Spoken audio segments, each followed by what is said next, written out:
All right, all right. All right, all right. Yo, I'm so fucking excited to be back. You ready? I think so. All right. What's going on, motorsports fans? This is Jared here with the Bearded Garagistas. Always with me is my brother Brett. How you doing? And we're back, bitches. Whoa, man. Yo. All right. Forever. There was some craziness going on. End of day. All right. Brett's son came home. We'll just give you a quick rundown before we get into it. Brett's son came home, had some issues, had to go back to the hospital, then came home again. My son was born, and my son is now home, and we apologize for stepping away for a little while. But we needed to get our shit together before we can come and bring you our 100% attention. And we have been paying attention to the other races, some other series other than Formula One. I went to Sebring 12-hour, which was awesome. I did some photography over there with Rob Woodham and Tyler Duan. I think that's his name. I can't remember how to pronounce his name. Great kid.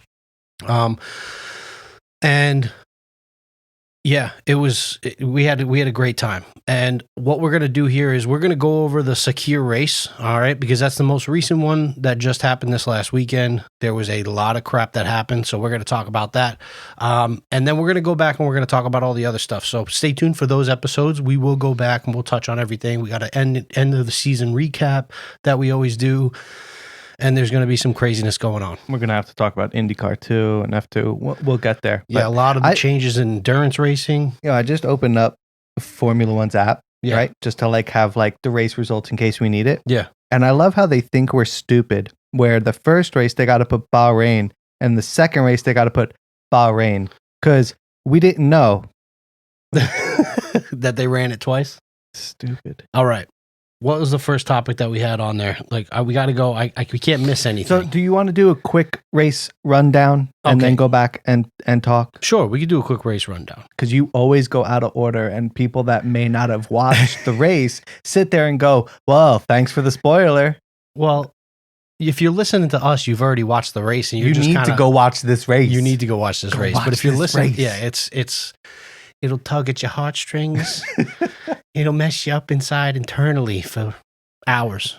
For me personally, it's been a little while. It's probably going to affect me for a little while. So if you don't know, Lewis Hamilton came down with COVID and was removed from the Sakhir GP. On top of that, Romain Grosjean, we'll talk about this in the first Bahrain race, was in a ridiculous accident. Thank God he's okay. Appreciate you, big man. And he's fine, but he has sustained burns to his hand, so he wasn't able to race.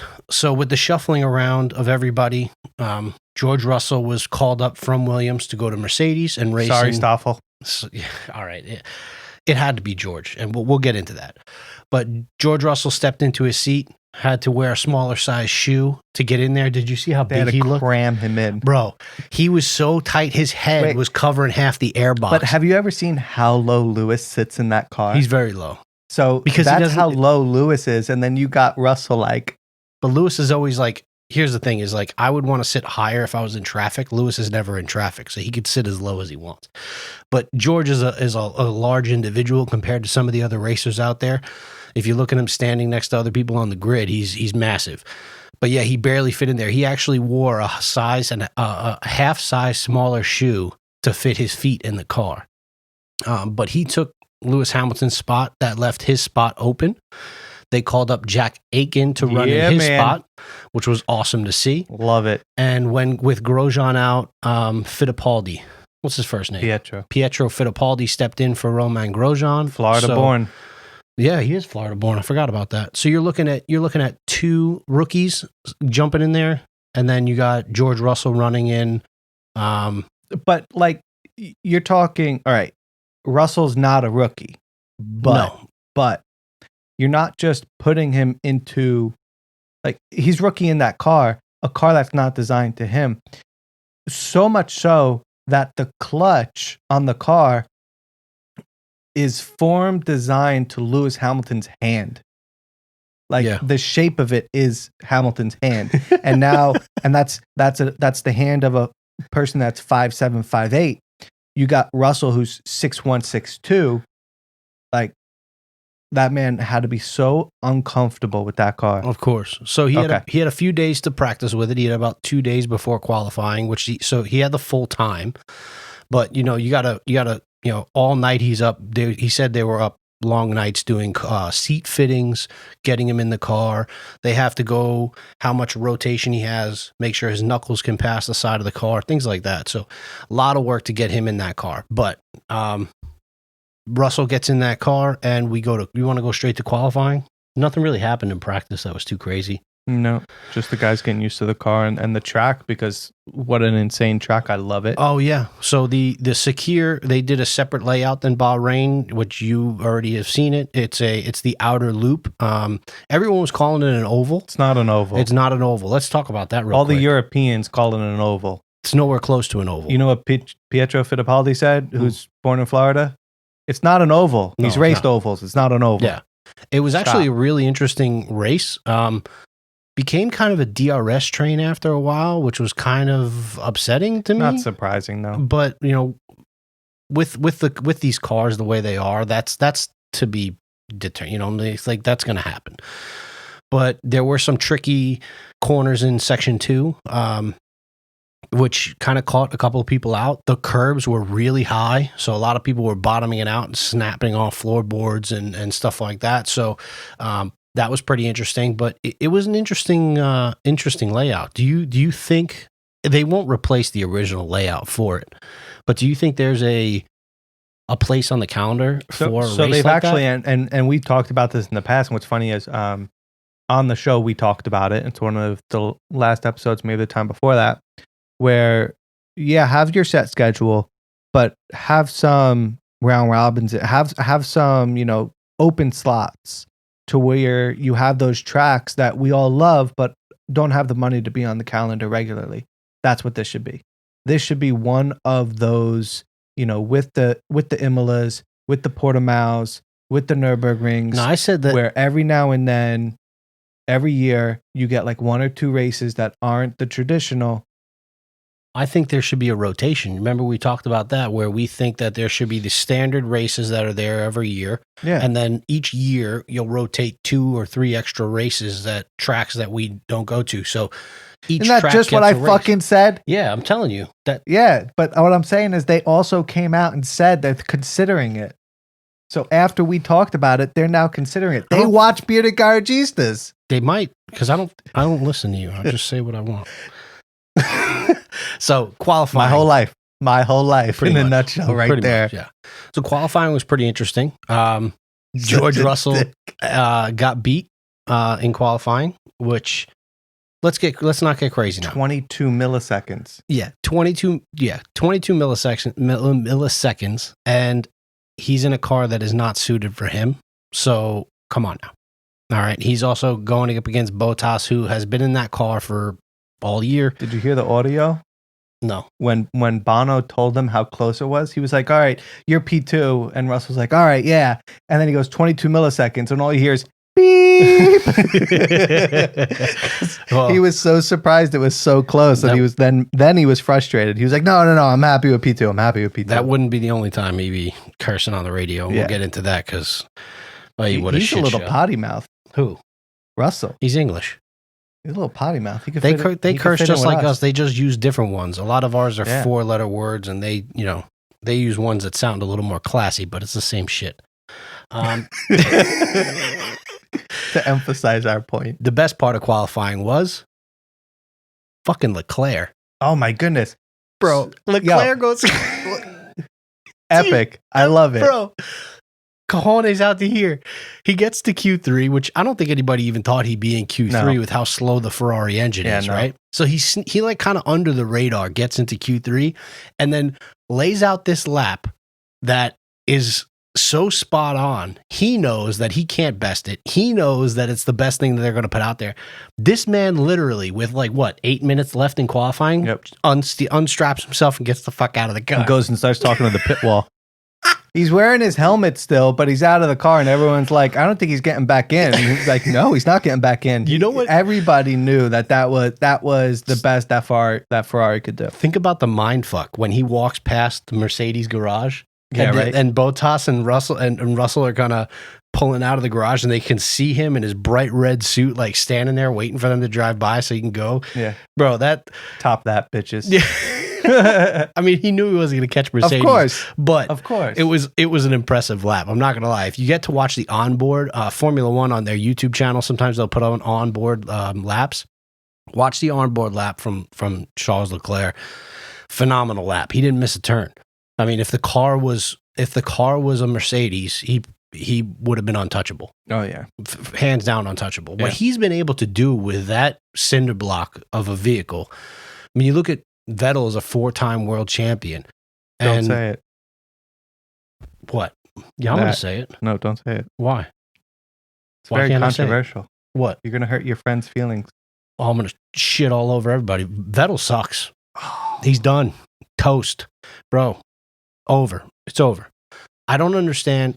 So pissed off. All right, I'm going to get sidetracked, and I always get sidetracked because Vettel has a contract next year, and Sergio Perez doesn't.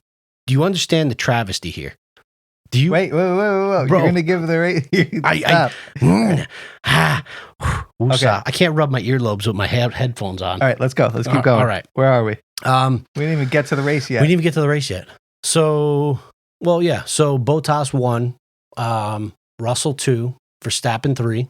Kind of knew that was going to happen. We didn't know if Russell was going to be in front of Verstappen, but fairly close. I mean, the top 4 were separated by the top 5 were separated by under half a second or something like that. I don't remember. It was damn close.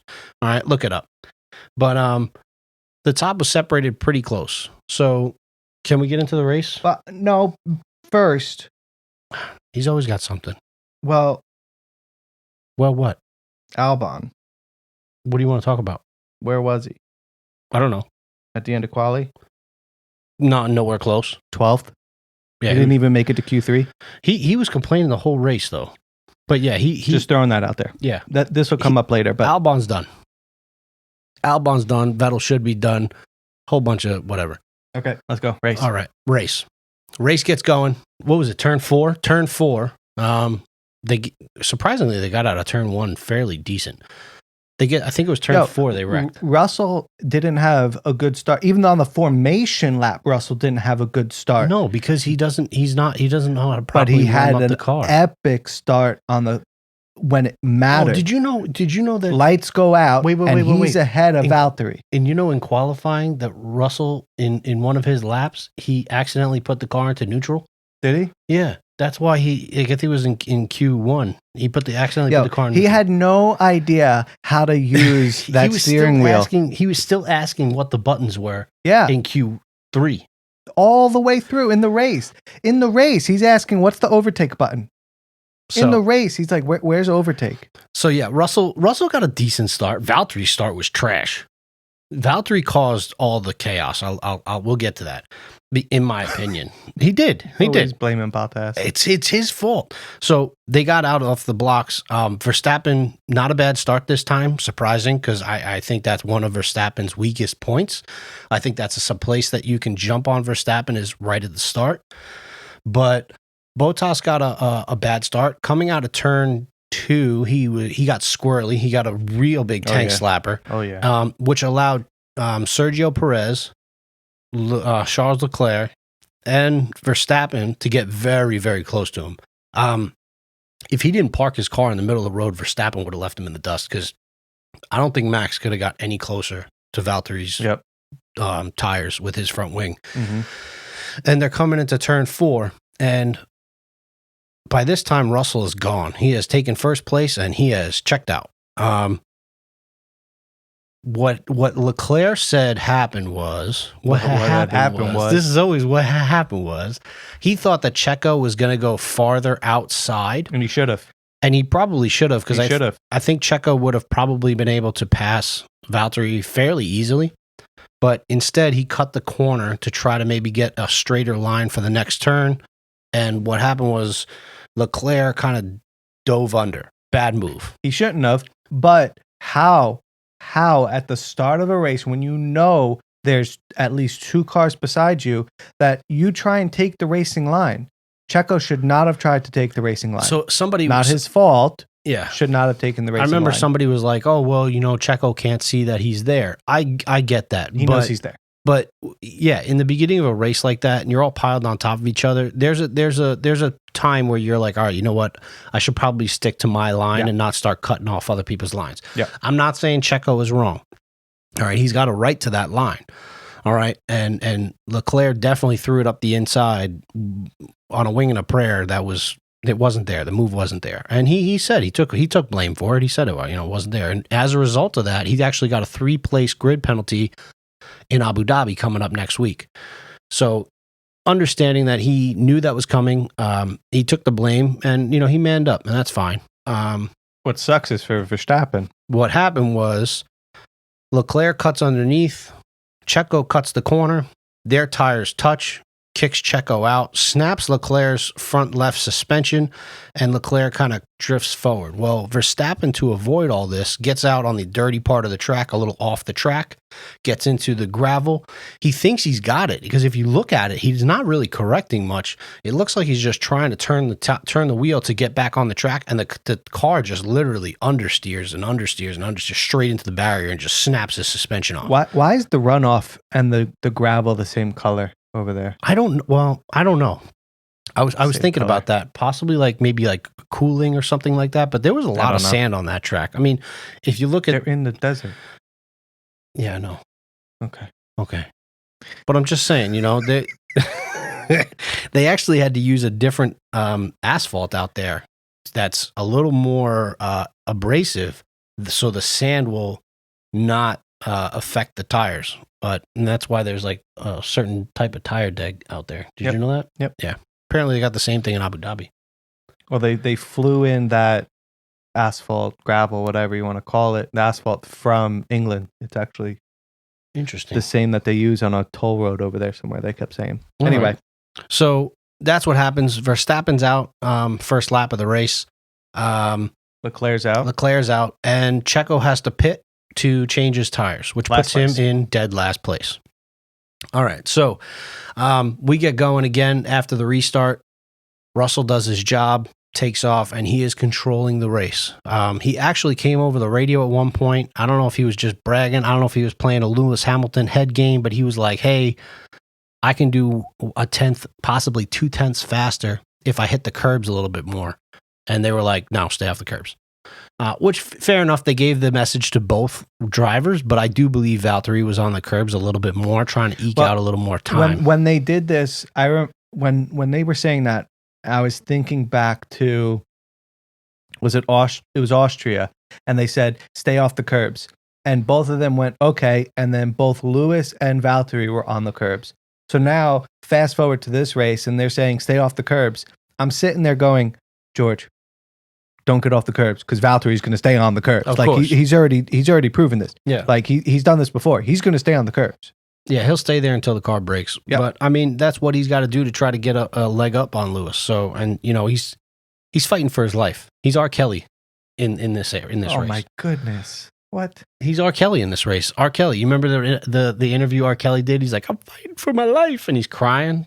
That was Valtteri during this whole fucking race, because George Russell. You're crazy. George Russell exposed him. First race in a Mercedes, and he had him. He raced a better race. Or Russell is just that damn good. I mean, he was calm over the radio.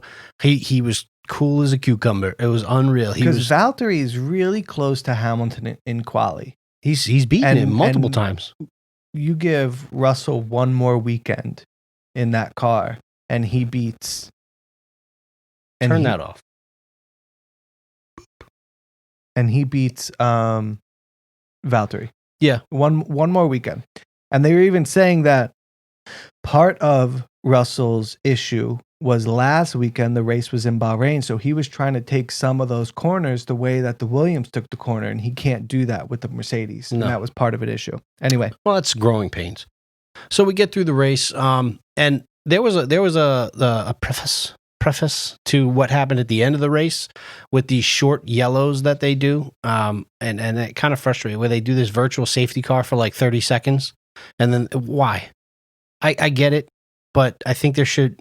should there be a minimum time for a virtual safety car? Because people just start gambling. I mean, maybe not. It adds to more exciting racing. Exactly. I mean, they don't do that in Le Mans. I mean, think about it. Like you catch these times, these yellow zones, right?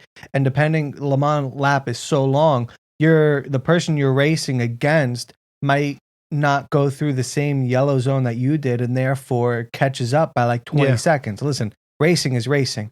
It does suck, but that just means your team has to be on it. That's when it's a team sport, because you got guys like Sainz was called in way late. Was it Sainz that missed it? There was with the virtual safety cars coming out, the undercut was strong, like next level strong in this race, and it was like damn. And it was the undercut was pretty impressive, because they were the fuck. The undercut was pretty. Ignore that. The undercut. I don't know if you can even hear that, but I can hear that. What is that? I think it's a hot water heater. Whatever.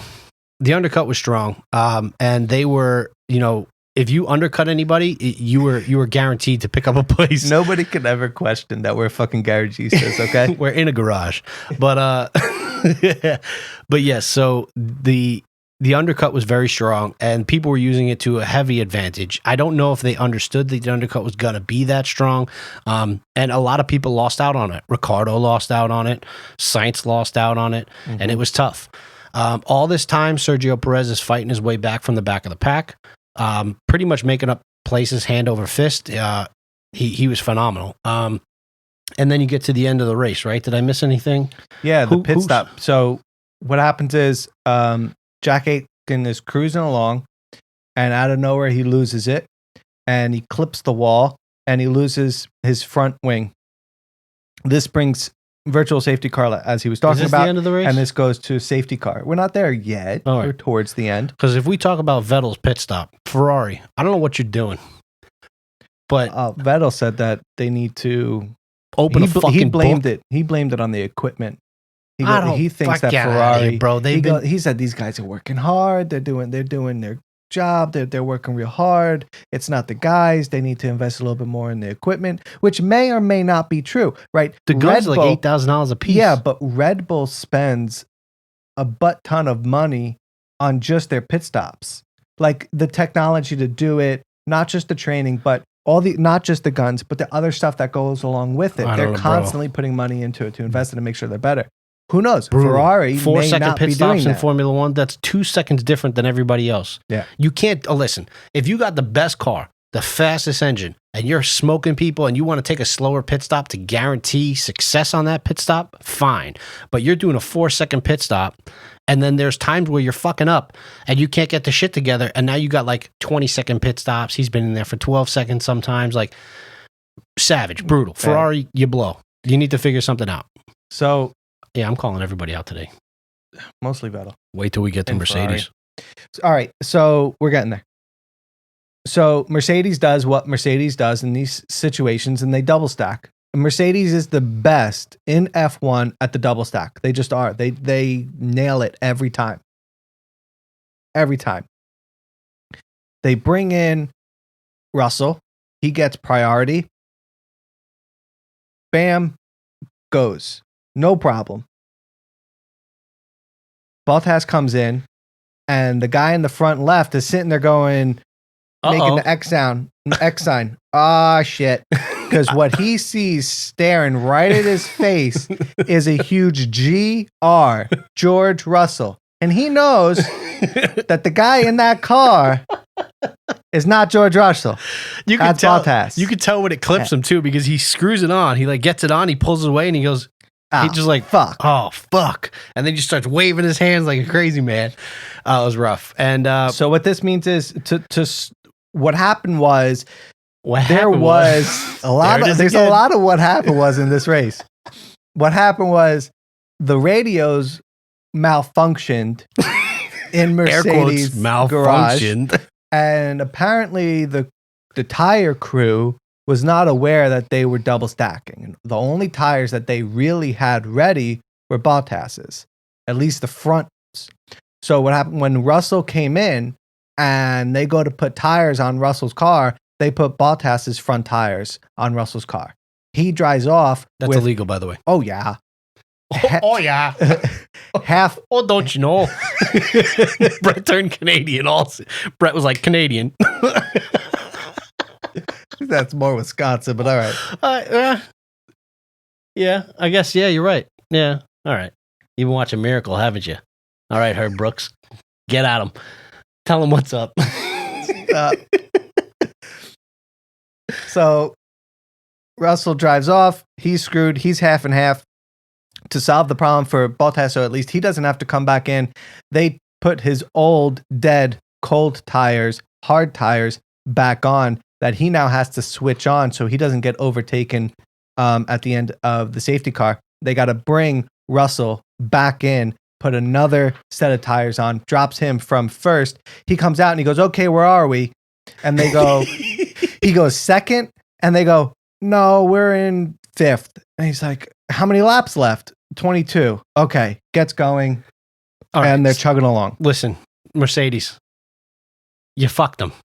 You're killing me. All right. If that was Lewis Hamilton in the car, somebody probably lost their job. All right. You got to be kidding me. So frustrating. I'm like, what's so crazy? So frustrating, dude. The guy. Why are we so upset that a Mercedes finally lost? Because it's George motherfucking Russell. I know. He doesn't have a point in Formula One, and he has a chance to do something that I don't remember it ever being done. Step into a car that's not even his and spank the field.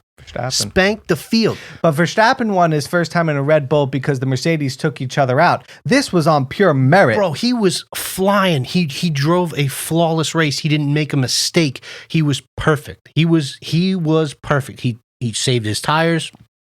Again, that tire degradation screen comes up and tells him that his rears are at 10%. Literally 2 seconds later, he comes on the radio. He's like, tires feel great. Like, get rid of that goddamn thing. All right. But he was perfect. All right. Yep. The absolution of perfect. And then he gets screwed over by a stupid thing like this. Like, there's checks and rechecks for a reason.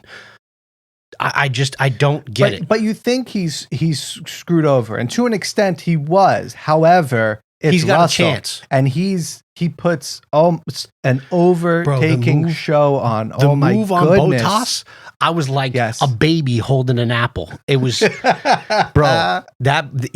Think about the cojones, right? You're going up in somebody else's car, that you're going up against a person. And don't get me wrong, I understand the difference of tires.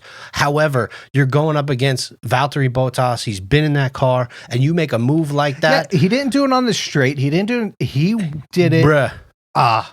It was a thing of fucking beauty. Amazing. All right? And at this point, I'm pretty sure everybody and the Twitterverse was like, he's going to do it. He's going to do it.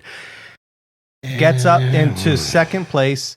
He's gaining on Checo, who inherited the lead by 4 tenths. Who was in last place on lap 1, remember? Yeah.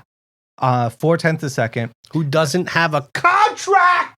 Checo says after the race that simulation showed that you needed 8 tenths a second to be able to overtake. I'm pretty sure Russell would have gotten it. George Russell P1 at this point. We're just waiting for it. I was like sitting there just hanging out, waiting. And then the screen shows Bottas falling back. And then you hear the announcers come on and go, all you hear is, we have a puncture, left rear. Right rear. Right rear. Right rear. And the announcers go, oh, that's why Bottas is falling back so far. And then they stop and go, wait, did that sound like Bono? That did sound like, holy shit, it's Russell.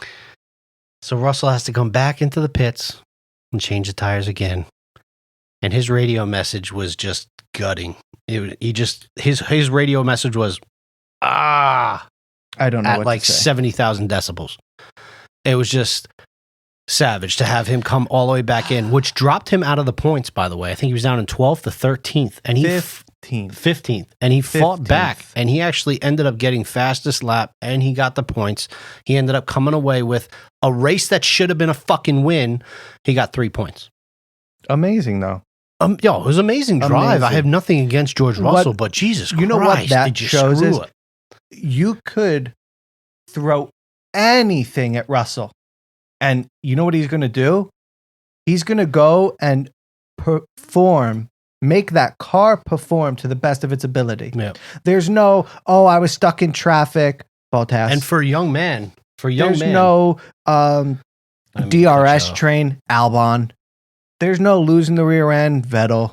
He goes out there and he just fucking does it. Why am I cursing so much? Bro, you're excited. It's an exciting thing. Man. My nipples are hard. Bro, oh my goodness. Too much information. You don't get listen, he was phenomenal and he did great. And you know what? For a young man, handled himself great. Because again, I'm a very passionate guy. I would have had, yes, he had a lot of curse words and stuff, but he took a couple of minutes after the race. There's an iconic picture of him just laying down in the grass, holding his head. But then he gets up and he gets on the in front of the camera and he's talking to them like, hey, you know what? Things happen. He goes, sometimes as a driver, I've done it, which we saw him do it, puts the car into the wall on accident. He goes, sometimes it's the pits. He goes, this is a team sport. As much as you don't think it is, there's a driver that races the car. There's a team that supports him. Well, and he's, that's a professional, that's a very professional response to something in the heat of the moment. I mean, it was only, an hour after this all happened? I mean, I'd have probably been back in my hotel with a couple of drinks just throwing them back, bro. Well, he had to go to the Mercedes Hospitality Center and chill out for a little bit. But this is someone who, we didn't do this race review because we were off. But there's a man who put himself into a wall behind a safety car when he would have gotten his first points with Williams. So I think that almost, if I was Russell, that would have hurt more than what went through with Mercedes. Because that was points with Williams. I don't know about that. That was, I did it myself. Bro, you're talking about a win in Formula One in somebody else's car. Yeah, but he shouldn't have been in that car in the first place. If it wasn't for COVID. In the Williams, he did it himself. He put himself into the wall from a stupid mistake. I get it. This is I would think it's easier to take what happened at Sakhir than it is then putting myself into a wall. No. I would hate myself for about 3 years for putting myself in the wall and not getting points with a Williams. Okay, I put myself, into a wall and I missed 1 point with a Williams. Okay, bro, it's a Formula One win. Would have been his first Formula One win. I don't agree with you. But you're out of your fucking mind. He did what he needed to do to line himself up for a Mercedes contract. Oh yeah. Let's talk about that, by the way. You have the your dick, bro. The money they would save by not signing Lewis. So everybody's talking. Valtteri lost his seat. I don't think so. Both of us went. All right. How much money would Mercedes Literally everyone said Bottas lost his seat, and I don't think so, because Bottas is the perfect number 2. My mind, I don't think that this would happen. However, how much money would Mercedes save by having Russell instead of Hamilton? How much could that said, Hamilton brings so much more to Mercedes. So much more. How much? Well, I mean, we don't have their finances, so we don't know. But millions. George, yes, I get it. But millions, because where he came from, when they first signed him, they didn't have that. Do they need those do they need that offset? Could Mercedes has already been developing their next cars. And with the money cap that's coming in the next couple of years, is there a need to keep paying $50 million a year for somebody you can get probably in the 1.5, 2 million range? I think what this... Maybe even 8 million? Think about it. Even if you paid him 10 million, you're saving $40 million. Does Hamilton bring you $40 million plus the money to offset his no? Here's the thing. He doesn't. There's no way. Hamilton, after winning the championship, went and said, I bet on myself. I pushed off the contract negotiations till after the championship because I bet on myself to win it. Now I'm coming to the table. Win it. Now, he goes, but this is what he said. He goes, now I'm coming to the table, a 7-time world champion. I got the upper hand because I am the champion. After this race, I'm looking at it Mercedes doesn't need Hamilton to win a championship. I still think they need Hamilton. I don't think you're out of your mind. I don't think they need him at all. He's a great driver, and does he deserve a drive? Yes. And should they keep him? Probably yes. Of everything that he fights for off the track. Mercedes is not just about winning races. Mercedes is a brand. You're right. Hamilton fits that brand. Sure. I can agree with that. They are replacing one very well-established English driver who handles himself in a very professional way most of the time, other than what I feel when he comes over the radio sometimes. But Hamilton is a great person. He's a great driver. He will be knighted. All right, he will be Sir Lewis Hamilton. The guy, he's phenomenal, and he should have been already. 100%. I agree with you. However, they're replacing him with an up and coming young English driver who is very popular for a low level driver. He's only George Russell. He's not a multiple world champion. But I really think that at this point, you have to decide. You've been complaining for a while now that money is a big problem in Formula One, and money this and money that. Do you save that money? That's a lot of money. I think they're not going to listen. We're arguing a moot point because Hamilton's going to get signed with Mercedes, and he's going to go for 8, and he's going to break Schumacher's record. We already know this. Okay. Let's go down. It's fun to debate it for 2 more seconds. Placate me. I don't know what that means. If Hamilton, since he's not in contract, were to lose his seat to Russell, I don't think Valtteri would be that number 2 driver, because Valtteri would look at it, go, my time now. No. And that Rosberg might come out, because I think he would fight harder against Russell than he would against Hamilton. No. Hamilton, I think that there's this little bit in the back of his mind where he goes, yeah, you're right, I'm not better than Hamilton. No, but he doesn't have that chip. Russell's the baby boy of Mercedes, bro. He's Toto Wolff's fucking, he's his best friend. But Valtteri has something in the back of his head that says, I'm not better than Hamilton. Yeah, but I don't think he's going to race him any different. With Russell. I don't think he would race Russell any different, because Russell is, if anything, he's even more protected than Lewis Hamilton. Yeah, but it's on track. It's performance on track. It's Valtteri sits there and goes, okay, I lost, but I lost to a 7-time world champion, versus if Russell gets that seat and then Russell wins the championship, what would Valtteri do? Because he can't say, oh, I lost to a 7-time world champion anymore. He would say, oh, I lost to this little kid. Yeah, bro, can you say that about any Formula One driver, though? I mean, you look at what Leclerc's doing to Vettel. If you have all the experience that those guys do, Look at what Leclerc's doing to Vettel right now. He's downright embarrassing Vettel. Vettel has like a flash and a pan of brilliance, and you're like, okay, yeah, maybe he's coming back. And then Leclerc's like, I'm going to get out of the car with 8 minutes left. Because they all have this. Vettel is, in Vettel's mind, still as good as he was. It's not his fault. It's the car. Oh, okay. Well, he's driving the same car as Leclerc. And you want to tell me that they have different engines? I don't believe that. Is one engine maybe older than another? Yeah. But the difference in time and the difference in driving, the difference in the mistakes and the problems that he's having are on his own.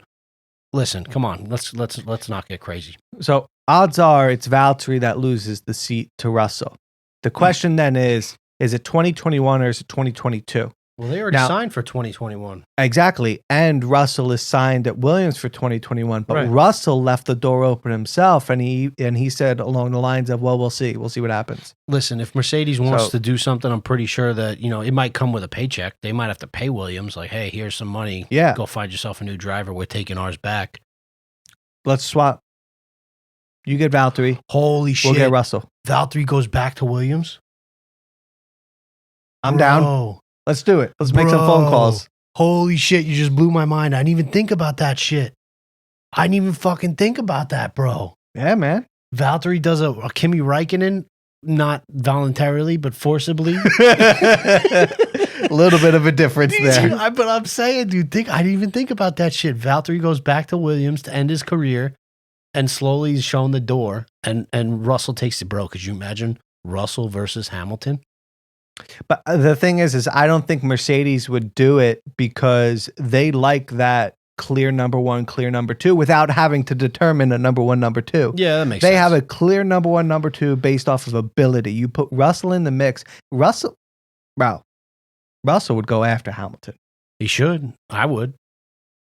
So couldn't fit my fat ass in that car, but I would. Those are those seat dynamics. We leave it up to you. Comment below whether you think Russell's going to Mercedes in 2021 or 2022. There's no way he doesn't go there after that. So you let us know. Would Williams want to pay? Well, if Mercedes offset, Mercedes would have to pay them to take Bottas. They already pay them to take Russell. Bro, man, dude, mind fucking blown. All right, what's next? Don't do it to me. Checo. Is that the next? That's the last thing we have to talk about? Yeah. Can we save that to last? Because it's gonna give me agita for the rest of the night. So here's the thing. So I just, what else do I got on there? The rookies. The rookies were, the rookies did well. We talked about that. Yeah, Vettel is trash. Schumacher, we'll talk about that when we talk about F2. I'm sorry. It's time. Oh, God damn it. Bro. So you're adamant that Albon's losing his seat. Albon's gone.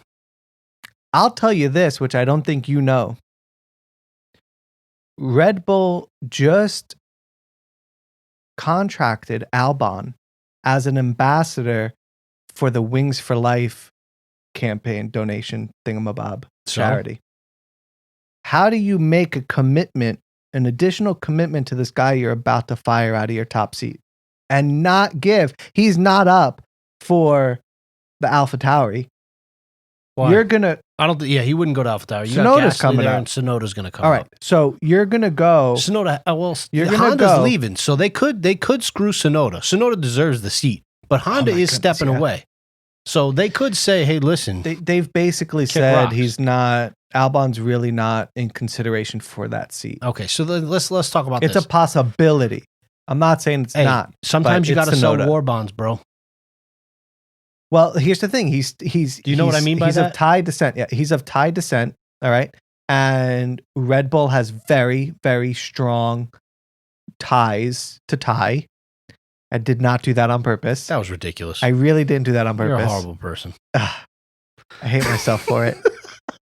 I mean, they're basically Red Bull. If you don't know the history of Red Bull, look it up. But Red Bull wouldn't be Red Bull if it wasn't for an energy drink from Thailand. So right. This is why Albon is where he is.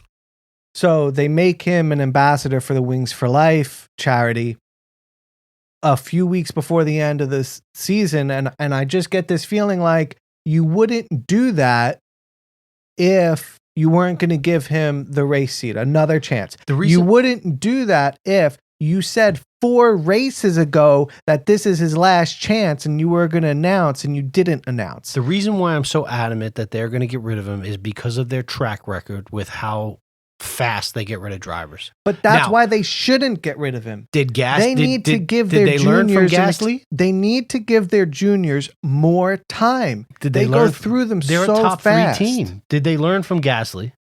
If they learned from Gasly, Albon will get another chance. Maybe with another off season and designing a car that suits him a little bit better. His racing style is very different than Well, that car was also Verstappen. not good. The car looked good because of Verstappen. The car's not good. I'm sorry, it's not. I'm sorry, Red Bull fans. That's not a good car. I'll agree with you. It looks like a good car, but and it closed the gap towards the end because Mercedes about 6 months ago stopped working on this car. Which I don't understand how people don't get that, dude. Mercedes stops working on their car halfway through the season, starts working on next season when everybody's trying to catch Mercedes this season. Listen, take the L one season, start working on the next season when they do, and get your shit together. So maybe they learned from Gasly. Maybe they keep Albon in that seat. However, I mean, you can still have somebody as an ambassador and not put him in the seat. I mean, again, war bonds. There are soldiers that fight the fight, and then there's soldiers that go parade around in a pom-pom skirt and try to win some money for the clan. You know what I'm saying? It's just, that's what happens. So, I mean, could they do that? Yes. But I don't know. I would say that Albon hasn't showed me anything. And I was a huge ambassador of, you need to give them more time. You need to coach them more. You need to do this and that.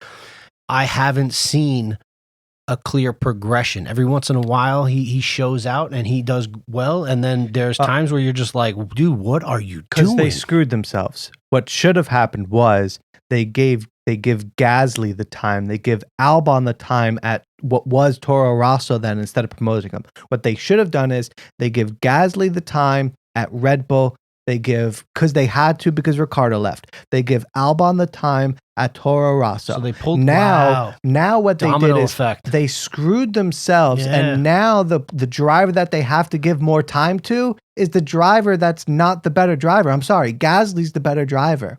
Now to save themselves, they go, AlphaTauri is not a junior team, it's a sister team. Because for the last 4 months, out of nowhere, they've been calling AlphaTauri a sister team. Why? Because Gasly's so freaking good, but they won't put him back in Red Bull for some reason. Bro, Kvyat was They're up there going to put more money. Sakhir. They're going to put more money into AlphaTauri and try and make it a sister team, even though it'll never compete with Red Bull. And they've screwed themselves into not a bad driver, but not as good as Gasly. But that's the driver that they've screwed themselves into giving the time to. Should have been Gasly. I see where you're going with all this. All right. But so what's funny is we were talking about Sergio Perez and we got into Red Bull and Albon. All right. So if you don't know, Lawrence Stroll owns most of Racing Point. All right. And what they're doing is they are going, they're taking Aston Martin away from Red Bull and they're making it their own works program next year. All right. What they did was they went out and they pretty much dropped Sergio Perez. They picked up Vettel, which is a 4-time champion. Most people would say it's a great pickup. Marketing. I would say it's marketing, and they just shot themselves in the fucking foot to actually be a contender, and I think they're going to be a joke. Would have been a great lineup if they kept the other driver, if they kept Checo and got rid of Stroll. Yeah, I'll take that. Checo and Vettel together, not a bad lineup. Stroll's an embarrassment. Listen, you're Formula One. Don't go that far. You're embarrassment. Right, he is an embarrassment. You're in Formula One. All right, you made it that far. Great job. Some people will say that your daddy bought you the seat. I get it. But you are racing in Formula One and you are competitive. Okay. You're in the front of the field. You're driving a Mercedes, but you're in the front of the field. All right. You're not doing horrible. But if you look at overtaking ability, it's not there. He's been battling with Ricciardo all year and he can't get around him. If you want to talk about defending ability, he doesn't have it. It's not there. The only thing that he does very well is he saves his tires really well. Yo, he almost rear-ended on that restart. Yeah, on the restart. Yeah. Oh my goodness. The only thing is he took those softs for like an ungodly amount of time. He saves his tires really well, but I also think he's saving his tires because he can't really drive the car to the limit. Personally, I don't think he's doing it on purpose. I think he's more doing it on accident. I think his biggest downfall, it's not that he's not good. He can't capitalize the way that other drivers can capitalize on a situation. Checo almost always, Germany 2019. Okay. Checo almost always capitalizes on a situation that comes his way. That's clear. Russell, he grabbed that bull by the horns. All right. Stroll can't do that. Stroll finds himself leading a race and finds a way to lose it. That's what Stroll does. I would say when he was leading that race, the pressure definitely got to him. When George Russell was leading the race, cool as a cucumber. Stroll's in first place, and he's complaining about the tires and this, that, and the third. I really feel that Stroll is in Formula One based on what he brings to the table, and that's money. All right, and we've had this discussion before that just because you have a lot of money doesn't mean you're the best driver and doesn't mean you deserve the seat. But they're all there because of money. And then the other thing is Checo brings money too. And the other thing is they're saying that Checo can't get into Red Bull because the money that he brings conflicts with the money that Red Bull's already bringing in from elsewhere. Listen, if Checo doesn't get a seat, is backed by Telcel, and Carlos Slim, right? Well, Red Bull already has deals with phone companies. He has Real Cola or whatever it is on his hat. Well, Red Bull already has that Red Bull Cola bullshit. All right? Like, it conflicts. Just Checo and what he's backed by conflicts with Red Bull. What Checo has said, though, this week, and what I'm excited about is, and raises so many question marks, is Checo said, I might have to sit out next year. He goes, but I've already been contacted about a seat for 2022. Who? So listen. Wait, who? just try and think for a second. Checo has always said he will only stay in Formula One if it's with a drive that interests him. Mercedes. A competitive. Mercedes. Who has reached out to Checo? Mercedes. And offered him 2022 already? Mercedes lineup 2022, George Russell, Sergio Perez. Yo. Bam.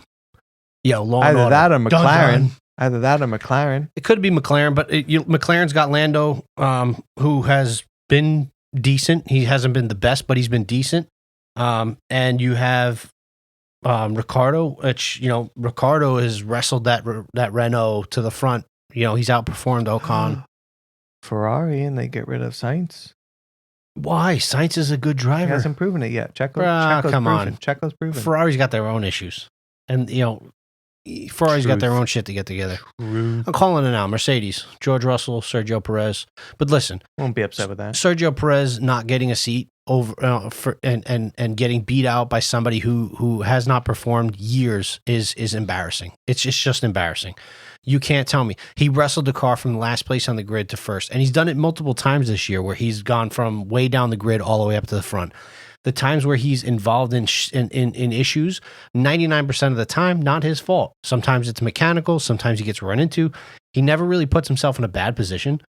I think he's a hell of a driver. He's proved it. He's got a great fan base. He's probably one of the fan favorites since he's been coming into Formula One, and he consistently gets pushed out of teams. I just don't understand what's going on. Like, well, if Checo's out next year, if everybody's going to be upset that Albon kept his seat. I won't be. I'll be upset that Stroll kept his. I'm up. Stroll, listen. But everybody's going to look at Albon and go, how could Checo be out of the sport when Albon's there? That's not the driver that should have lost his seat for Checo. It was Stroll. Well, what do you think about that? Well, the only reason why Haas didn't pick up Checo, I think, is because they have a Ferrari engine. I think, and they use Ferrari parts, and Checo used to be Ferrari Junior. I think it was Checo didn't want to go to Haas, which was understanding. It's a step down. But that would have been great because Haas needs the money. You got a Mexican driver for an American team, which I personally think would be beautiful. Yeah, like. That would have worked. And I was kind of really, really hoping for that. But I mean, you're looking at this point, and there's a really good chance that Hülkenberg never comes back. And there's a really good chance that Checo never comes back. Lawrence Stroll and Racing Point screwed the fucking pooch. I don't care what you want to say. There's no two ways about it. If you wanted to have Vettel, you get rid of Stroll. Listen, I love you, son, but you know what? This is a business. You got money. We're not doing this pay for fun. for him to go to Haas. There you go. Put him in a Haas. Somewhere else. Send him down to Williams. Right. There's no reason why he needs to be in a team that could possibly be competing for, not, I don't want to say championships, but a lot of money. Top 2, 3, like team championships. This is a lot of stuff. And are they going to have, they can't copy the Mercedes again. Are they going to have the car to drag his ass to the front of the grid? If it comes next year and Vettel's performing and Stroll's not, and I'm on that consortium with Stroll, I'm looking at Lawrence going, yeah, this is your fault. Your fault. Your son. I mean, listen, When does Lance Stroll look at his dad and go, "Listen, pops, like never"? I don't got it. I don't got it, man. What? I don't got it. Do you even hear yourself talking right now? I hear myself. He's not in it for the money. He's doing it for fun. Like, he can go drive something else. Look, Magnussen is going to IndyCar, right? No, Magnussen's going to endurance racing. Yeah, Magnussen is going to endurance racing. He's going to Van der Zande in the Cadillac. Him and Van der Zande, right? Yeah. Grosjean is possibly going to IndyCar. Marcus Ericsson made that jump. Yeah, but bro, listen, I would love to see Grosjean over there. This ain't the place for you. Put him in IndyCar. Let him go jerk around with those guys. Which he'd probably be middle of the pack in IndyCar. I think they'd slap him around in that too. To be honest with you, I think there's a lot of racers in IndyCar that are faster than some of the racers in Formula One. For sure, they just didn't have the money to get there. Yeah, so which is still expensive at IndyCar, but it's not Formula One. All right. Listen, we brought up a lot of points. I cannot believe Sergio Perez might go without a drive next year. I don't think he'll be out for long. Mark my words, 2022, George Russell, Sergio Perez at Mercedes. A lot of exciting things in coming down the pipe. we'll be back. We're back now. We're going to be bringing the episode from, after they race next week. We got endurance racing to talk about. We got past races to talk about. We got IndyCar news to talk about, and we're back, baby. Subscribe. You got anything you want to say? I don't know. It just seems like we have this affinity for the off season. We always try and get going for the off season. Like we're like the dumbest racing podcasters in the world. Yeah, hey, when do you want to get this racing podcast going? Off season sounds like a good time. But it's a lot of good discussion. We'll start the interviews up again soon as well. We're going to try to get that going too. And we really appreciate everybody's time. Thank you for supporting us and sticking with us in our downtime. And yeah, we're back, baby. We'll see you guys soon. Like, subscribe. Peace.